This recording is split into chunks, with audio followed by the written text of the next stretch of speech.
Hello and welcome to episode 53 of the TRUUMAN Podcast, the podcast designed to create a generation of self-defined men. Today, I'm joined by Najee Fox. Najee, how are you doing? I'm very well, thank you. Thank you for having me. How's things? Amazing. Yes, not too bad, thank you. I'm excited for this one. There's a lot to delve into, which should be good. But as always, I'll start with the poignant question. In your own words, what makes you a man? Makes me a man. I think for me, what makes me a man is I have the ability to encompass my masculine energy and the feminine energy and merge it to one. In the sense of I'm able to master um, a level of compassion, understanding, but also a level of assertiveness and protection for not just myself, but for also those that I love and care about, and also the community that I'm involved with. And the reason I think those are important for a man is because the world is obviously very, very diverse and unique, and there's so many different types of personalities and characters. And to be able to connect with those type of people naturally, organically, shows a level of competence, in my opinion, to be able to at least put your assertiveness over in that person's life, whether you're caring for that person, whether you're giving that person advice, whether you're having to be stern with that person. All of it will extend from a level of respect. And I think if you're a self-respecting man, which I believe I am, you're able to pass that over. And that's well received by people. So I think that's what makes me more of a man, is the fact that I can encompass all those qualities, put them together to be able to have a positive impact on people. Amazing. Love that answer. Really nice.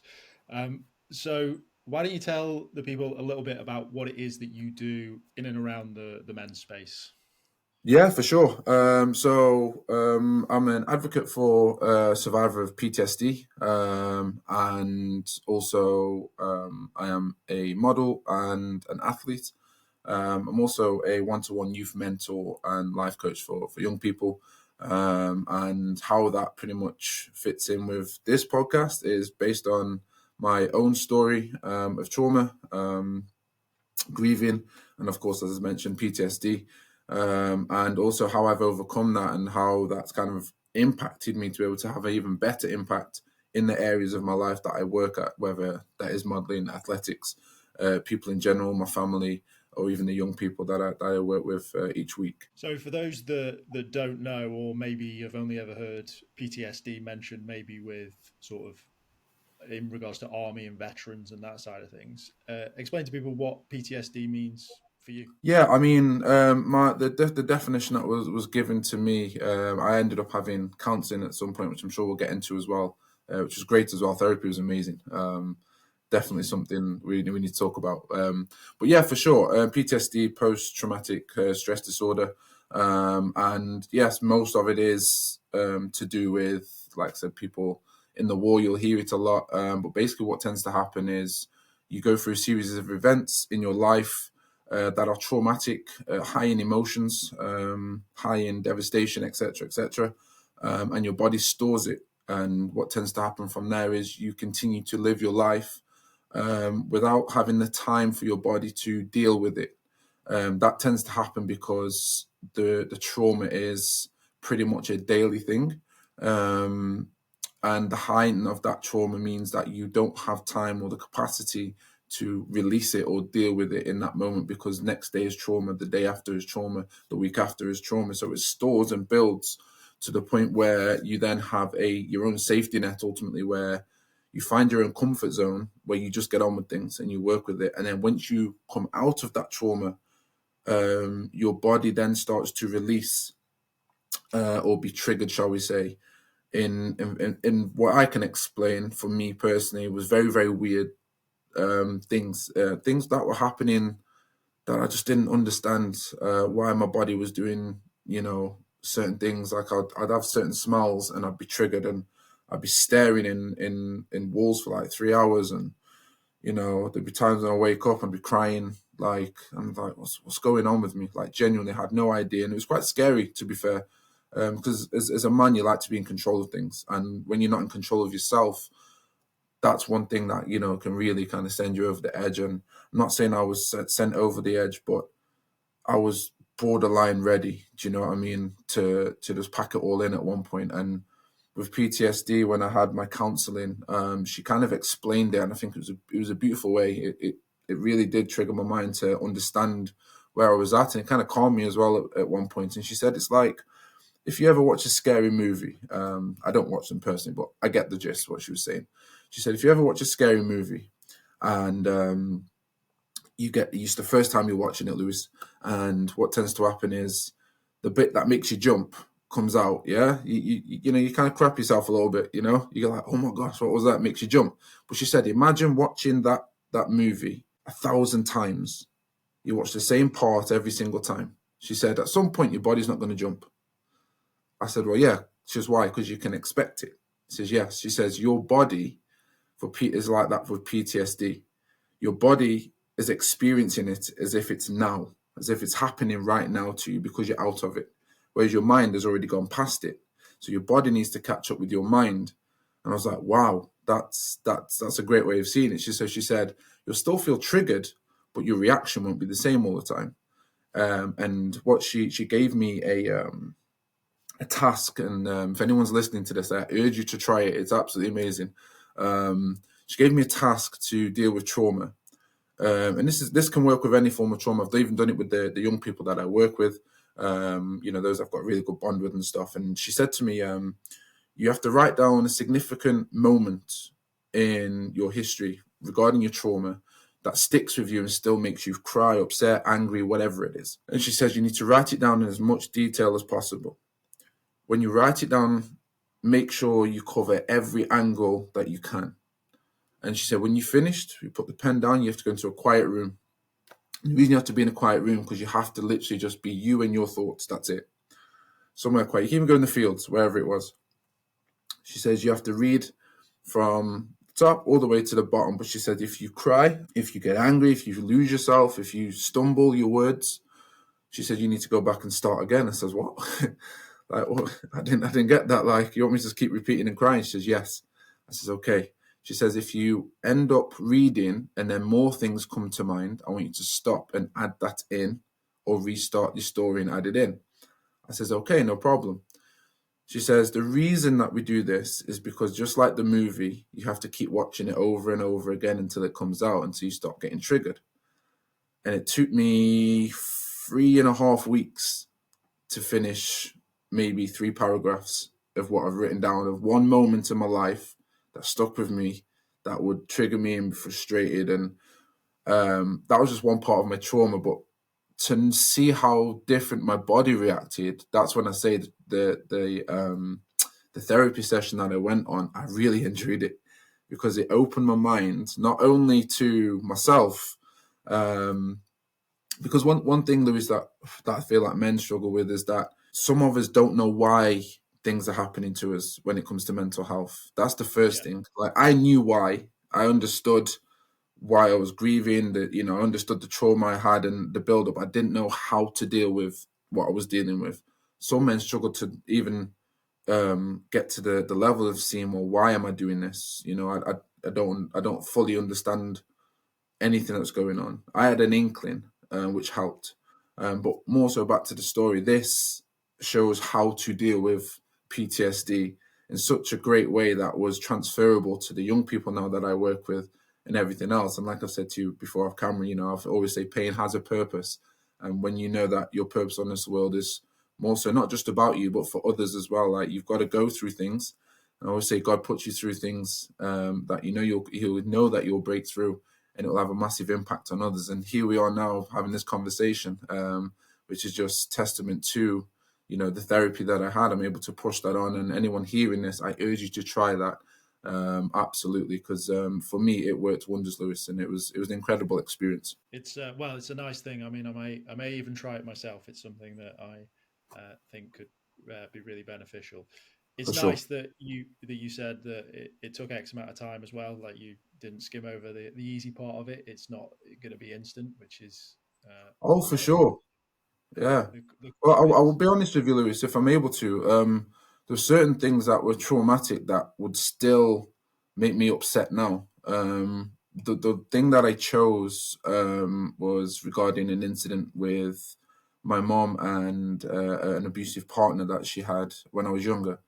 And that triggered me like mad because I couldn't do anything in that moment. And I remember wanting to protect my mum. I couldn't do absolutely anything at all. And the frustration for me was, when I tried to call my dad and he pulled the phone wire out and told me to go to my room, and he started to beat my mum up basically. And like as a kid, like you held on to these things and I couldn't do anything. And Yeah. that wasn't the most traumatic part of my life, but it was a big trauma.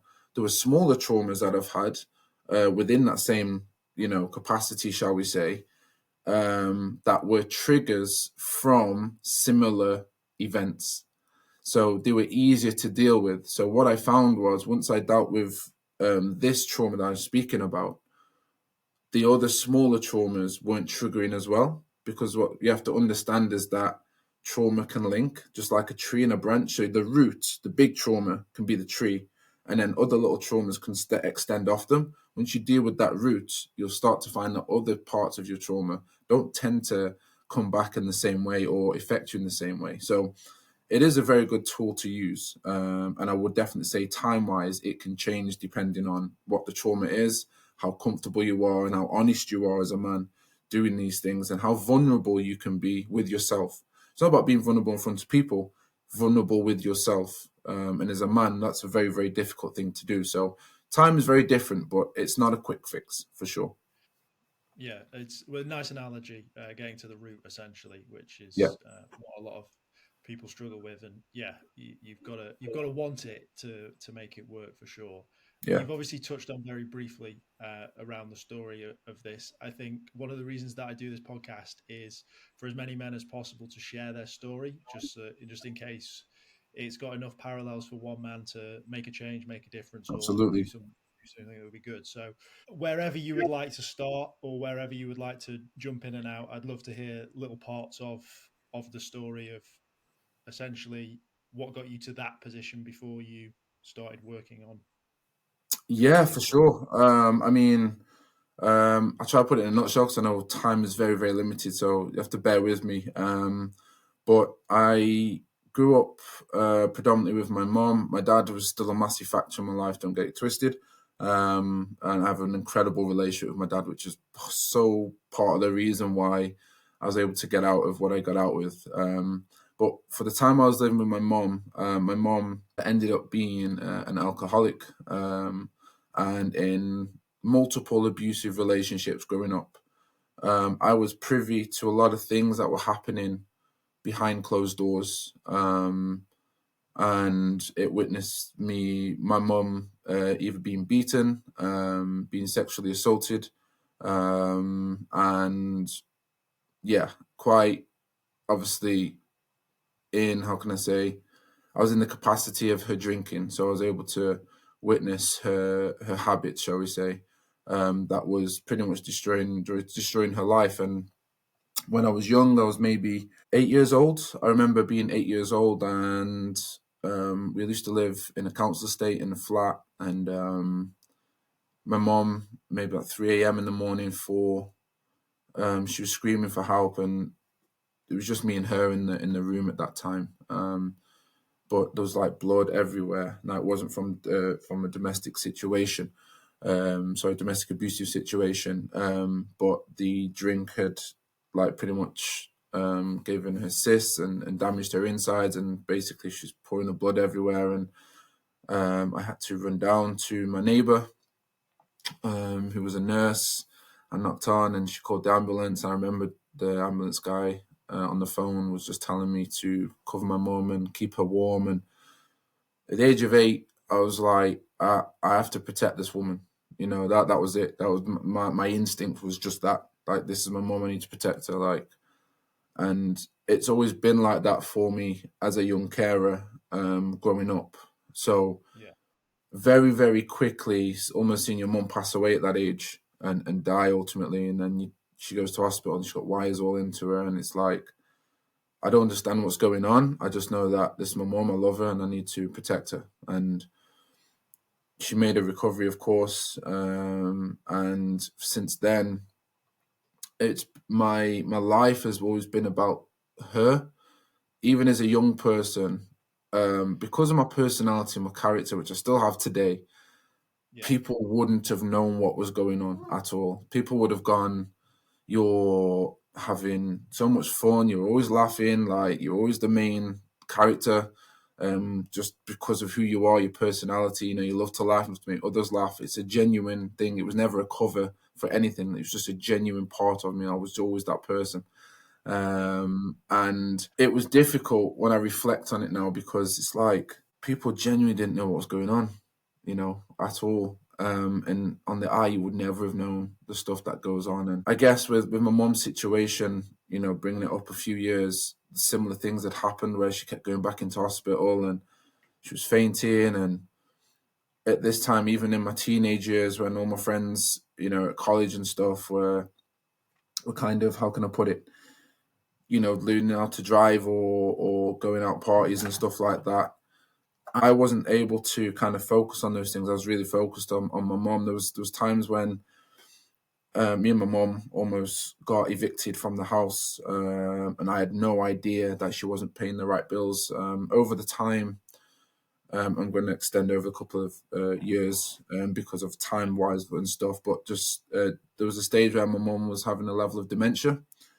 based on the amount of beatings that she'd had. Basically, her brain wasn't functioning very, very well, and she was always repeating a lot of stuff that was going on back in the day. And it was I didn't realize what was going on, but my landlord at the time, my mum's landlord, came in and said, like, your mum's not been paying rent. I said, well, how long's it been going for? He said, like, a year and a half. And I was like, what? I said, Mum, have you been paying the rent? And so she says, yeah, I've been paying on this card, And it's like, okay. She goes down to the post office and whatnot. She goes get her money, because obviously she was disability at this point. So she's like, she's paying on this card. And I was like, Mum, that's not the right cards, and you're putting money in the wrong place. I'm like, crap. Then all this big commotion happened where it was a case of, basically, he wanted to evict my mum and myself. And I was like, look, mate, I've got a job at Aldi. Like, this is my wage. Like, this is literally my wage. Let me take over the lease as a new tenant. My mum will stay here, and then let me see if I can get her money sorted, so she will pay you off every single month, but you're definitely going to get your wage from me. And he was so reluctant, Lewis. I was panicking, like, stress, because like me and mum being homeless would not have been a situation. But I came through and he agreed with it reluctantly. But I said, look, my mum is my mum's tenant. I'm my own person. Yes, she's my mother, but I'm my own person. It's a tenancy with a new person. There's my statements. There's what I do. Even through athletics, I earn a little bit of money. So there you go. He was like, okay, cool. And then from there, obviously, I worked at Aldi. I had to cycle at like 3-4 a.m. in the morning, because them early shifts, if you used to work at Aldi, you already know, them early shifts were horrible. And I'd go down there. I'd miss college 2-3 days a week just because I had to earn money, which means I was behind in my work. And then I would cycle, even with all my athletics gear. And those discuses, they're not lightweight, guys. I'll be honest, they're not lightweight. But I'd cycle to college. I'd finish college late because I had to catch up. Then I'd go to training, and I'd train until about 10:30 at night. And the guys at my local athletics track were amazing. They'd always wait another half an hour. It was a blessing, really. They always wait for me to finish my session. I was the last one out of the stadium. And then I would cycle straight back from the stadium all the way home. It took me about an hour to then go home, cook my mum dinner or food, and then start the cycle again in the morning. And all these little things that were just mounting up, and then mum would go back to the drink and the alcohol, and she'd have other guy or other partners, shall we say, that just weren't good for her, and don't get me wrong, no loving son will ever see a man love their mum as much as they would. Don't get me wrong. Do you know what I mean? That would never happen. But the basics were just never there with the guys that she had, and her low self-esteem encouraged that type of character to be in her life. And, there was a time where there was a guy that before we moved house. Well, I was probably about 10, 11, 12. He was always around my mum. Wasn't as abusive, which sounds really horrible, I guess, on the ear. Wasn't as abusive, but that's just kind of my experience, I guess. Yeah. But yeah, he wasn't as abusive, but the alcohol and the fags, he was like a leech. And the one time that God really showed me something about myself, about anger, about frustration. I'm quite a big guy. I'm a powerful guy, but my heart is great. I've never ever wanted to try to damage this world or put it in a situation, Lewis. I haven't. But the one time that anger built up and the frustration of everything that I'd witnessed and experienced, it just came out on this one day. And I came home from college because I got kicked out of college. Well, not kicked out, but got told to go home because one, I was late, and two, apparently I was loud and disturbing others, which I wasn't. I came in to ask for my timetable because I didn't know what class I was in. So as I was there, at college, I got kicked out. They said to go home. I ended up walking home. I was furious. I was frustrated. I've gone back home. I've tried to open the door. The door was jammed, like, with the key in. I was like, "Mom, are you in?" And I started to panic. Given the fact I'm on high alert over the years, protecting my mom, the moment I sniffed any form of, how can I put inaccuracies, I was like, "Mom, are you okay? Like, genuinely, I need to kick this door down or something." Like, I was panicking. Then I heard her at the top, and she said, "Yeah, I'm in, son, I'm in." But her voice sounded panicked, like, "Crap, what's going on?" So I already knew something was wrong. I'm already vexed, Lewis. I'm already fuming.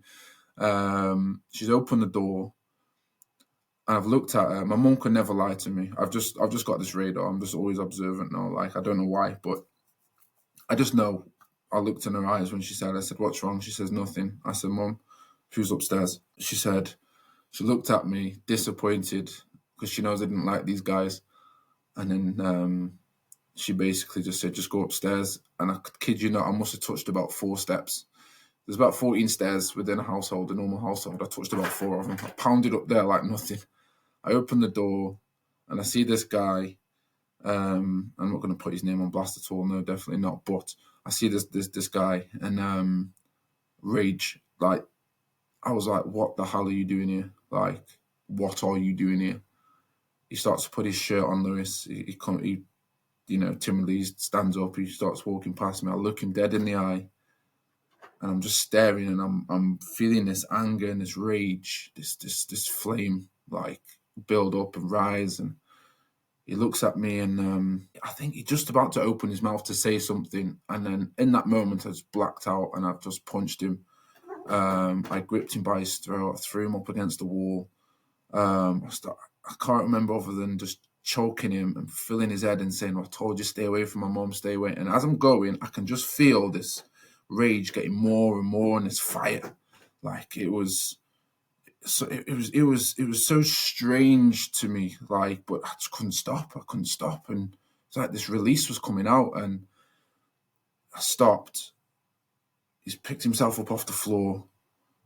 He's looked at me again, and I'm staring. All I remember is breathing and panting, and then I've laid into him again. And then I see blood from his nose, and then I hear my mum cry, and then I reduced, like, I was back to me. And this is how I know it wasn't a conscious thing for me. Yeah. Anyone that knows my personality and character, they'll get this. When I saw the blood and I hear my mum crying, I looked at him. Carmelo, please be quiet, mate. I'm recording you, mate. Thank you. Got a talkative cat. You know what I mean? Things come for support. Yes. So, anyone that knows me will know this. I looked at him, and he said, "Can I go?" And I looked at him. I said, "You know what? Let me clean you up first." Like, I helped clean him. I took him to the bathroom, cleaned him up. I got him eyes, got him a towel. I held his nose. It was almost like I started to take care of him. Any one of them situations, in my opinion, I don't think that that's on their agenda. Once they've got this anger for somebody and frustration, and I don't think they're trying to help somebody after that, I'll be honest. But for me, it was like that was me. That was me as a person. And that's when I knew I had a situation where what is inside me is almost like, what is this? It's almost felt like some Hulk situation. Yeah. I'm like 19 stone, powerful as hell, 6'2", touching 6'3". Like I can destroy certain things, and I hated that. I didn't want to leave that imprint in the world. And sadly, when I say God works in mysterious ways, we lived in a very quiet estate at that time. And as he's left the house, he's walking down. He's all groggy. He's all over the place. And there were two PCSOs, the public protection officers, down the street. And I thought, oh my gosh! And in a panic, and I knew something would come from it, I shouted, "And stay away from my mum! I told you, stay away from my mum." It's almost like I was giving them a heads up as to why he's looking like what he was looking like. And the police came and ended up coming, arrested, and I went back into the home. And I see my mum on the side crying. And Lewis, the first time I've ever regretted that level of anger and frustration. I don't know if any men can relate, and I'm not saying you probably will be able to, but one thing that meant more to me than going kicking off the door of every single man that had troubled my mum and everything else and going to put that vengeance and anger back in the world and stuff was when I saw her cry as she cried, knowing the police were coming. I said to her, "It's going to be okay." I knew it wouldn't, because if I was locked up, who would look after my mum? That was the first thing that came to my mind, like who would look after her? The same way I would look after her, the same way I would protect her, the same way. Those things were coming to my mind of how will I be able to protect that woman in that chair crying? No one will be able to do it to the level. She can't look after herself. She's already told me, that she was planning on taking her own life a couple of times, growing up. But it was because of me and me doing so well that I was like her light. I was her star that kept her going. So it was almost like every time I did something successful, that would be the only positive thing in her life, So that taught me. I ended up getting locked up and put in a holding cell.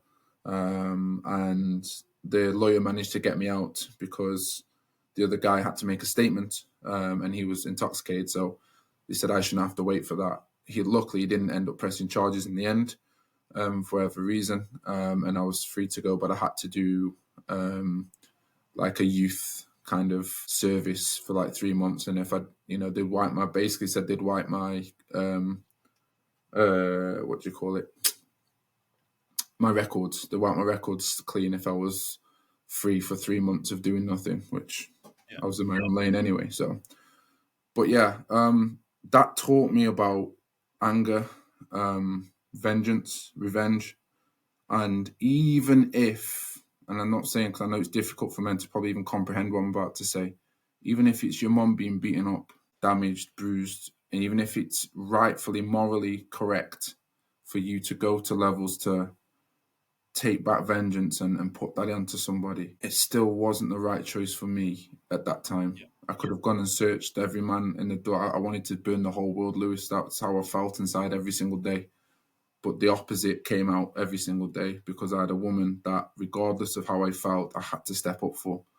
I had a woman that I didn't want her to take her own life. I didn't want her to struggle. I didn't want her to not have me in her life in any capacity. And that meant more to me than going to get revenge or bring that frustration out onto the world. And to have that type of mindset, to understand myself that much, knowing I have these feelings so deep, to a rage that I witnessed when I obviously assaulted that guy, carrying that around with you every single day, but doing the opposite, I can't even comprehend to a level how I managed to do that. Well, on that, I sort of got a question sort of For sure.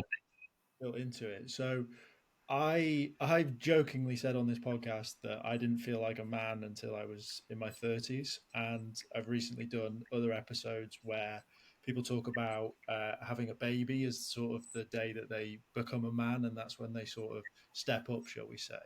Do Yeah. you feel like that is something that happened to you far too early, like 8, 9, you were a man? And is that something that you see with the work that you're doing now? Because a lot of child carers seem to not have a childhood, right? It's a case of For sure. you are now an adult. So yeah. Yeah, I mean, it's a great question, to be fair. On reflection, I guess I took up a man's role, to provide, to protect, and to serve, your first love, which is your mum. But overall, getting down, there we go, thank you. Overall, I don't know if that did although I took a man's role, I don't know if I was a man within that role.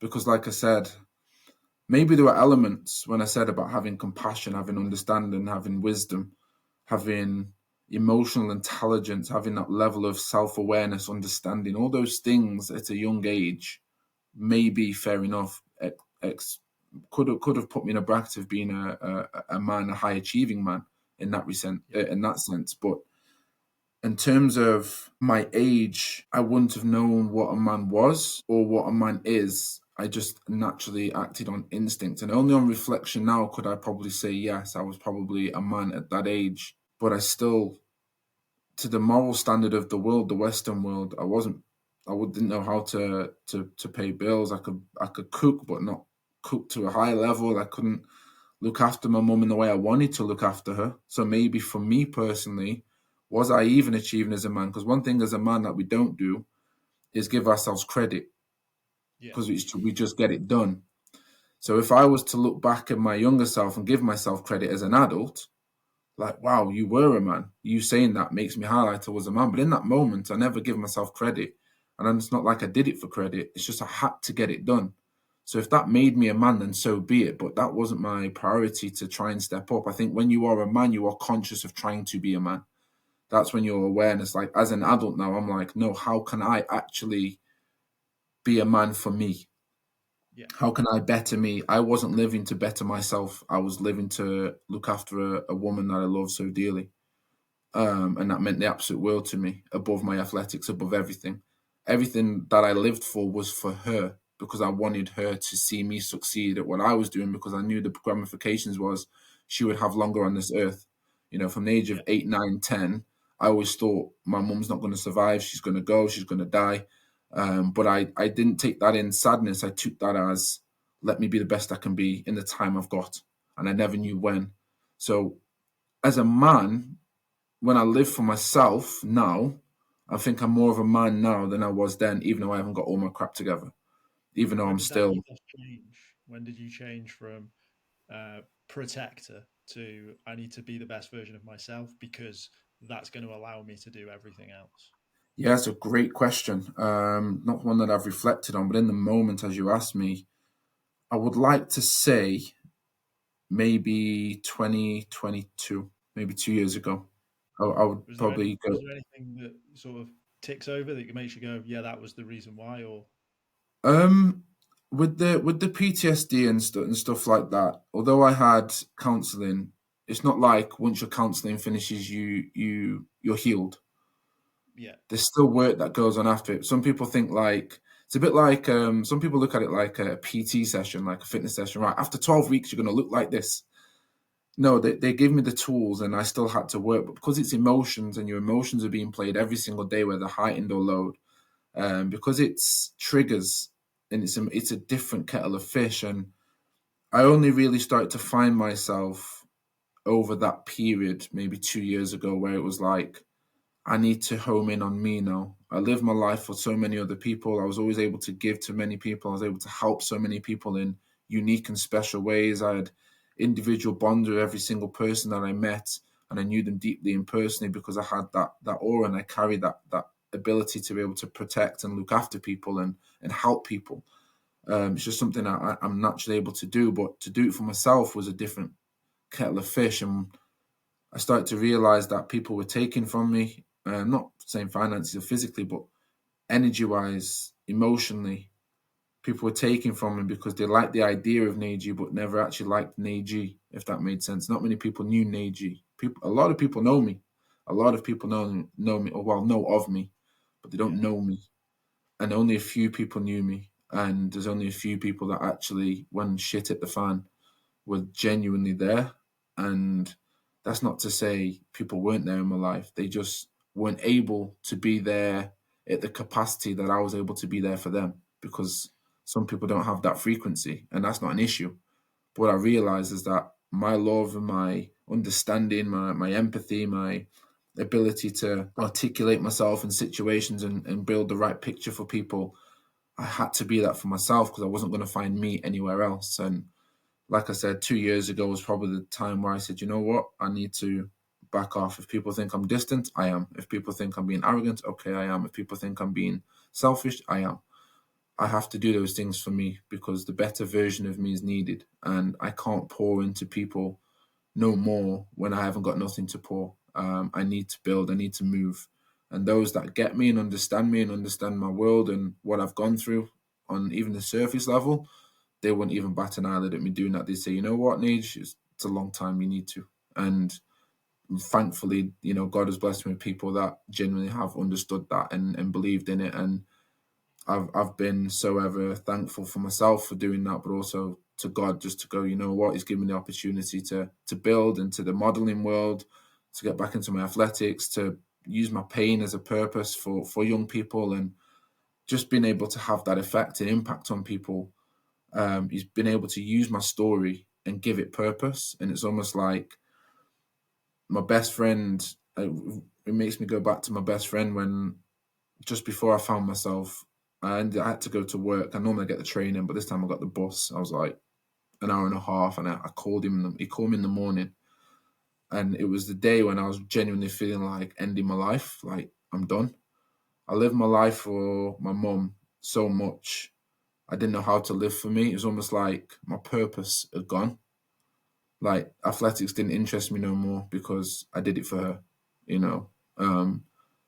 I had nothing to live for. I didn't have to call her. I didn't have to go grab her food, get her money, or go shopping for her. I didn't have to do any of that. And it was almost like, what's my point? What's the point?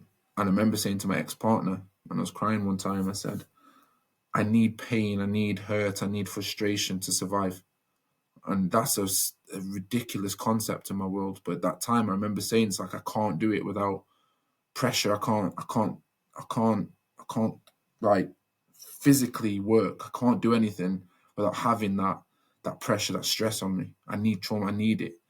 It was almost like that was my coping mechanism for life. And already that was an issue. And I remember saying to my best friend, I'm done. Like, I want to take my life. Like, I didn't know how. I didn't contemplate it, but I remember saying it. Yeah. And my best friend, 16 years, was like, bro, no, we're not. He said, stop being stupid. We're not going down that route. I was like, well, bro, I've got nothing to live for. He said, you've got everything to live for, man. He says, your mum would not want this.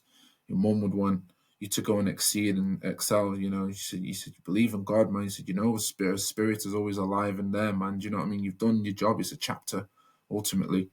But this one's different. How it's for you, kind of thing. And, without him in that moment, I don't know what path I would have gone down to get to that end result. But that was the moment, I would say, 2-3 years ago now. It was actually 3 years ago, touching. Yeah, because Mum's at the end of the year. So yeah, 3 years ago, that was the moment I was like, okay, I've got to do something. And yeah, I think that's probably the time, Lewis, where I actually start to go, okay, it's time for me to be a man and find out this new journey. It's going to be difficult. It's going to be tough. I've dealt with serious stuff, but he really did help me on that day. That was a key day for me. That kind of swindled things around for me. Yeah. No, well, thank you so much for sharing. I think it's really important For sure. that people do hear a full spectrum of stories. So thank you for going into the detail that you went into, for sure. Two things that are really important for me, which I preach a lot, which is men being selfish. And I think you use the right term, which is energy. It's not necessarily about being selfish around lots of other things, but I think the core is being selfish around your energy. Sure, yeah. I think that's a true way of holding yourself, for sure. I think that for me is what makes a man, is someone who can give his energy in the right direction and give it to the right people, which is a skill. And I think a lot of men do like that. I think that's something that they try and do everything and solve everything. One thing that I really want to talk about with you, which I think is a really big part of your life now, and I think is missing for a lot of men, is community. So let's talk about how you found your community. Yeah, for sure. And yes, I actually agree. Community is massive. I think as men, we're very, very different. And with women, sorry to touch on the women, so it's a men's podcast, but I think to have the comparison as an observation, I think women naturally tend to just talk to their women about everything naturally. They'll call, they'll have the emotions out, they'll release their emotions. Ultimately, they release their emotions differently. And I had this conversation similar to at the barbershop. For a man, And any man will know this. When you sit in a barbershop that you're comfortable with, that is a community for men's mental health right there. I don't know what it is. When you sit in that chair and you start having the laughs and you're having the giggles and you're having the men's banter and you're getting a nice shape up and you're feeling good in yourself, that is the equivalent of when women go on girl dates and have sleepovers and do their thing.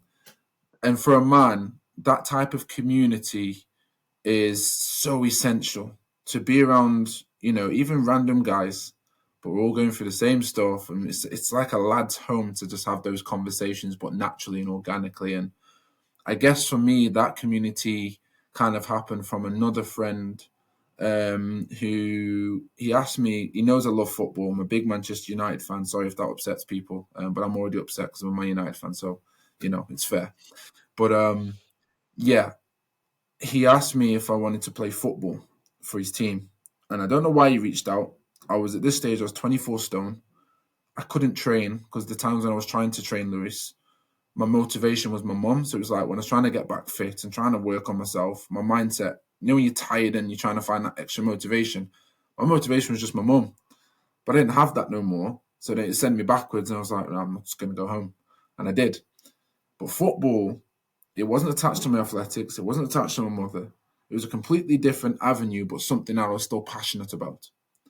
And that community for me, just to join a team where my athletics was discus, so that's an individual sport. But with football, I was with a bunch of lads. And that was the first time I was able to make myself into a new Najee kind of thing. It was almost like, I've got something to train for here. I'm enjoying football. I was so unfit. I couldn't even do a lap. It was horrible. My back was hurting. My hips were going. My knees were down. I was like, this is horrible. But it's the first time in a long time I felt, how can I say, passionate about doing better for myself, knowing how to and wanting to in a way that I would not be triggered. And football gave me that community because it tugged on my heartstrings where I'm passionate, playing football. And I know so many men that play football as a release. Football's always been a release for me. And you ask anyone that I play with, even now, football was the only avenue, even on reflection, that allowed me to release this anger and this frustration. I'm not saying I went around snapping challenges and stuff, but I worked hard, I ran hard, I tackled hard, I shot hard, I was passionate, I was vocal, I was shouting. All those things kind of masked a good footballer. I'd use that in quotations. A good footballer is like, oh, this guy loves his football. He's always talking. He's captain material. What was actually coming out was my trauma and my frustration, and it was a great release for me. And we ended up winning the league that season as well. I was a lot healthier. I dropped like 2 stone. I was in fitter shape, and from there, because of that clarity within my mind, I had a new community that was, patient with me, worked with me, loved me being around the team, but also it set the foundation for me to get back into stuff that I loved. I was training, I was working, I was feeling better. If you train and you work hard and you are putting some time and energy into yourself, you do naturally feel better. It did make me want to go to the gym, did make me want to get fitter, and from there, that's when my dad, again, can come into this. Like, he's always been my community as a male role model. Without that man, I have no idea where I would be. With my mum and dad, my mum's lifestyle was extreme. My dad's was the complete opposite. I'm not saying he was super strict and everything else, but he was so assertive and dominant in his masculine energy. I had a safe place. I rebelled at first because I was the man of the house at mum's. Yeah. And when I was with my dad, it was like I had to reduce. I didn't know how to reduce in that role. I was talkative. I was opinionated. I was all these things, but I didn't know hierarchy. When it came to my dad, though, he was like a mother and a father. This is why I said about, being able to encompass masculine and feminine energy all together and being that man. My dad embodies that so, so well. And to have that role model at that time, especially, I was going back out training again with him, and I was throwing discuses with him. I was building myself back up. And my dad is my community. As a male, if you could put you put your top 5 men that you would aspire to be or liken yourself to be like, and merge them together, that was my dad. I got that all in one, and I still do now. And For me, that community came from him. Yes, I had my friends we played football with and everything else, but the man that actually homed in all this energy is almost like he was in the background watching, but he was there. His presence was always felt. He would turn up to the football games. He'd come and watch me play football. You see me do well, even though he knows I love my athletics, even though he knows this wasn't where I was always going to be. He just was there for me every single time. He came and did the pictures for the football team because he's a photographer. So a sports photographer and a really good one as well. So if anyone needs a photographer, there you go.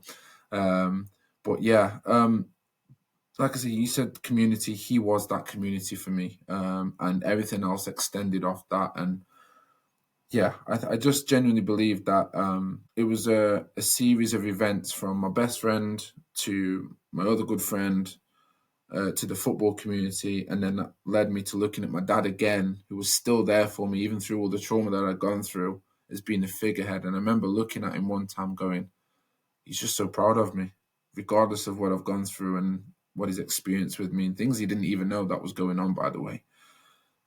He's just so proud of me. And to look at him and see him was like, I've got this. I'm going to be okay, you know. Yeah. And that was kind of, yeah, that for me, community wise, it was just embodied all in that moment when I just saw my dad on the sideline, you know, smiling, watching me do my thing. And yeah, I think that's probably the best way I can answer that.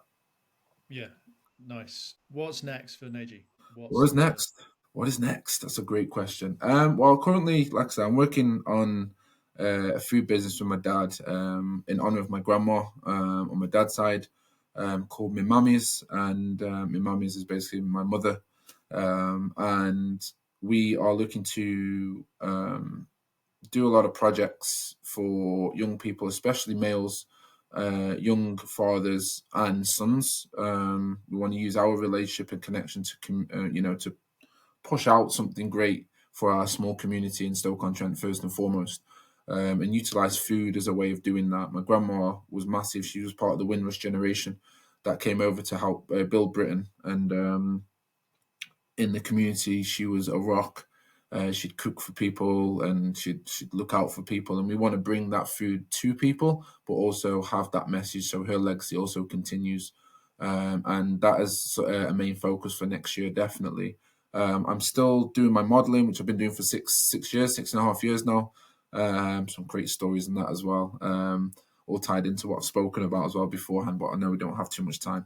But yeah, I'm still modeling, still getting opportunities to travel the world and meet new people. I'm really, really blessed and grateful to have that opportunity. But also, I'm still coaching, doing youth work locally at a sports centre as well, and communicating there. So I'm here, there, and everywhere. God's got me. I don't know how it is, but I've got about 4 or 5 strings to my bow, and it somehow seems to just work. And I don't know anyone who has 4 or 5 occupations or careers, but I know it can be stressful for them. For me, I'm still even having time to do podcasts with yourself, Lewis. So yeah, it's crazy what's going on. I have no idea what next, but all I know is what my purpose is and what I need to do in every area of my life, and that is to help people, to support people, and to give them something that they probably won't be able to find everywhere else, and that is a level of self-esteem, confidence.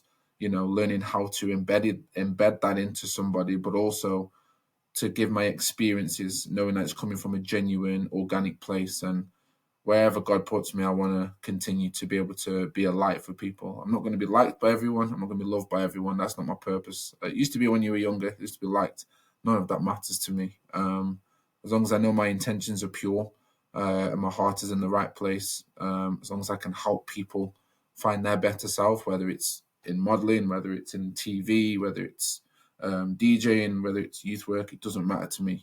My main purpose every day is that I want to change someone's life today, whilst also maintaining my own standards and my own boundaries, and being the best version I can be, so I can continue to pour into others, because that's important to me now. I'm at that level where I'm able to do that. Yeah, that's really nice. It's good to see. I'm glad that Thank you've you. come full circle, shall we say? In Yes, sir. regards to the men's space as a whole, What do you Yeah. see that's doing well, or what do you see that might be missing and that you want to see more of? Yeah, so another great question. I mean, being honest, I'm not really observed. I think, like I said, as men, we just get on with things, don't we? We're not trying to look out for these things. But being in the role that I am now, I am seeing just men were very simple creatures. We are very simple creatures, but because we're so simple, sometimes we're hard to understand because the world is so chaotic and so out there. Yeah. And I think for men living in a world that is so chaotic and pretty much against their nature, it's hard to just fit in and just we kind of just shut up and go, okay, you know what, let's put that to the back of the mind, let's keep it moving. But I do want to be able to have an opportunity just for men in general to have that barbershop setting like I spoke about, where you're not forcing yourself to walk into a room because you're here for mental health. It doesn't work like that for men, I don't think. I want to set up something or encourage men to find something that they genuinely feel so calm and relaxed about and just spend an extra half an hour in there. Just ask questions, have manly conversations, because I find that that is a better release for a man. Most men go to the pub and do the thing, and not saying I'm advocating for the drink and stuff, but something that calms your soul. Do you know what I mean? Some men like to game, some like to do it, but I want to see men actually take that as a necessity for their life. Like I know they're under pressure to provide and protect for their spouses or their partners or their children. I get that. But make room and time for yourself and be selfish in that mode. Anyone that loves and cares for you will genuinely understand it, not even question it. And if you don't feel like they'll understand and question it, do it anyway. As a man, do it anyway, because we will always do it no matter what.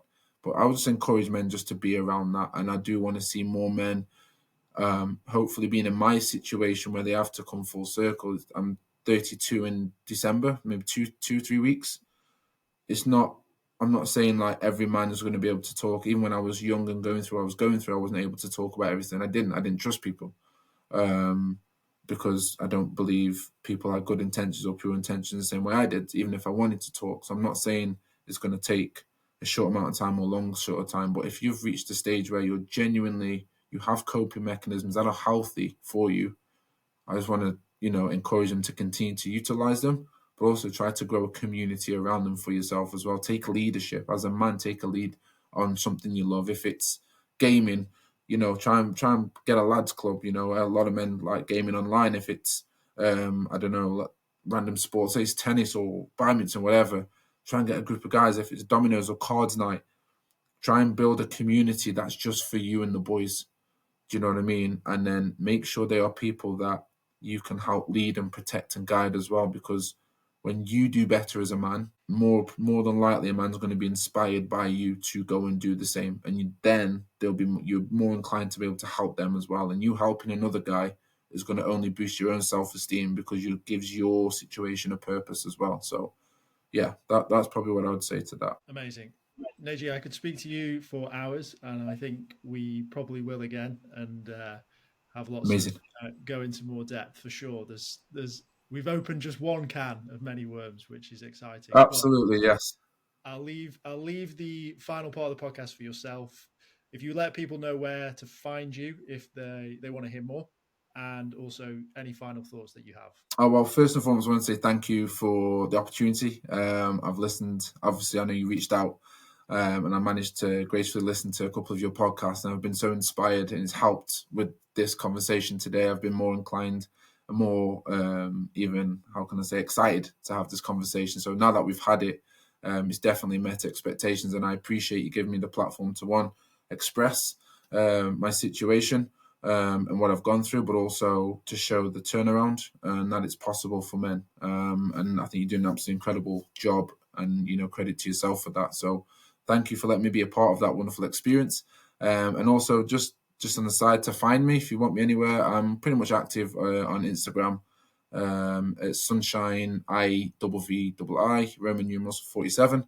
It'd be SON as in son, like father son, SONSHINE. And feel free to slide in the DMs, and if you need anything from me regarding men's mental health or conversations, or you think I can have an impact or help somewhere, by all means go and do that. My email address is sunshine again, but 5479 at gmail.com. For any professional links and conversations that are needed as well there, by all means reach out there as well.